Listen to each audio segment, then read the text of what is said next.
Те са по-забързани тук. Конкретни хора се спират в книжарницата, отделят повече време за да разгледат, разпитват за автори, за конкретни заглавия на книги, но са малко. Повечето хора, които минават от тази улица, са забързани. Да, по-специална. Ние сме тук близо до Стария град.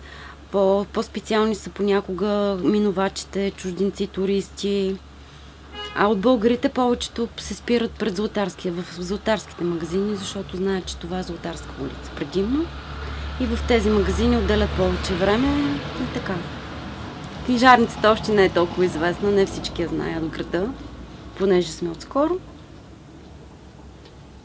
Но обикновено радват се хората, че има такава антикварна книжарница на тази улица.